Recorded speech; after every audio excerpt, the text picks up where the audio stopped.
उदाहरण के साथ।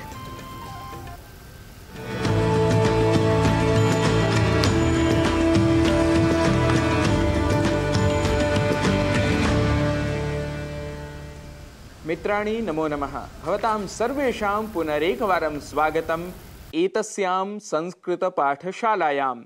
अपने पिछले अंक में हम उच्चारण से संबंधी दोषों के बारे में बात कर रहे थे। इसी क्रम को आगे बढ़ाते हुए अगले बिंदु की ओर हम चलते हैं। मित्रों, जिन वर्णों के उच्चारण की कई जगह अपेक्षा नहीं होती, वहां भी हम उच्चारण कर जाते हैं, जो एक दोष माना जाता है। परिणामतः शब्द का जो अर्थ है वह बिल्कुल विपरीत अर्थात उल्टा पड़ जाता है। जैसे स्नान। स्नान इस शब्द के साथ अ कई बार आगे लगा देते हैं, इसे हम स्नान कह बैठते हैं, जिसका अर्थ हो जाता है स्नान न करना। और कुछ ऐसे अन्य शब्द हैं जैसे स्थिर।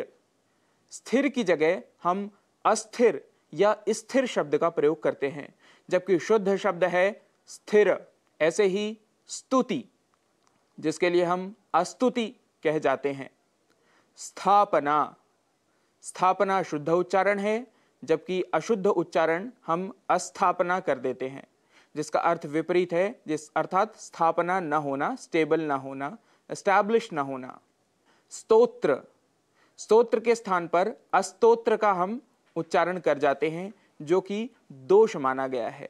शब्द है स्पष्ट, जिसकी जगह हम अस्पष्ट यह उच्चारण कर बैठते हैं। स्थिति। स्थिति, इसके लिए स्थिति शब्द का प्रयोग करते हैं, जो गलत है। स्थिति यह इसका शुद्ध उच्चारण है।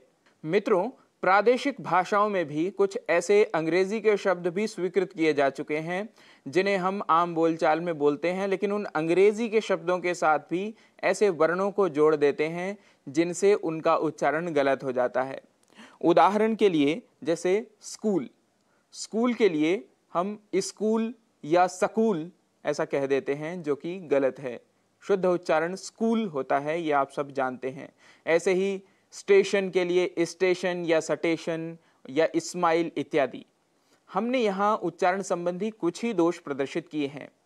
ऐसे अन्य कई और भी दोष होंगे जिनकी हमको चिंता करनी है और अपने उच्चारण को शुद्ध रखना है।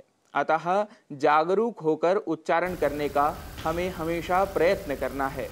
इससे हमारी भाषा तो सुधरती ही है, साथ ही हमारे व्यक्तित्व का भी विकास होता है। अस्तु, अद्य एतावत् एव। आगामिनि अंके पुनः मेलिष्यामः। तावत् सर्वेषां मंगलं भूयात्। नमो नमः।